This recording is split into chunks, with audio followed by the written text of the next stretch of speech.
Washington Attorney General Jeff Sessions told Congress on Saturday that he would testify before the Senate Intelligence Committee on Tuesday about issues related to Russia's interference in the 2016 election.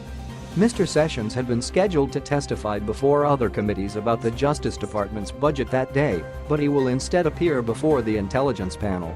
Mr. Sessions said he would send Rod J. Rosenstein, the Deputy Attorney General, to testify about the department's budget before the House and Senate appropriations panels. Mr. Sessions noted that several lawmakers on those panels had said they intended to ask him about the Russia investigation after testimony by James B. Comey, who was fired last month as FBI director by President Trump, before the Intelligence Committee on Thursday. The Attorney General may face sharper questioning from the Intelligence Committee, which has had access to intelligence materials in its inquiry into the Russian meddling.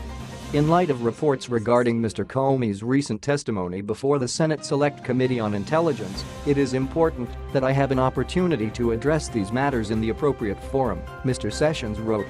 Mr. Sessions, who was a surrogate for Mr. Trump during the campaign, recused himself in early March from investigations related to the 2016 election. He removed himself after it emerged that he had met at least twice with the Russian ambassador in 2016, though he had testified at his confirmation hearing that he had not had contact with Russians. The Attorney General's name was invoked several times during Mr. Comey's testimony. Mr. Comey told the panel that on February 14, the president had made private comments to Mr. Comey in the Oval Office that he interpreted as an improper order to drop a criminal investigation into Michael T. Flynn, Mr. Trump's former national security advisor.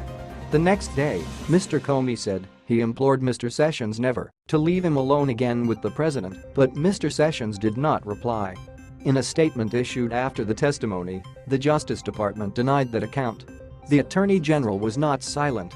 He responded to this comment by saying that the FBI and Department of Justice needed to be careful about following appropriate policies regarding contacts with the White House, the statement said. Mr. Comey also said, cryptically, on Thursday that even before Mr. Sessions recused himself, there had been classified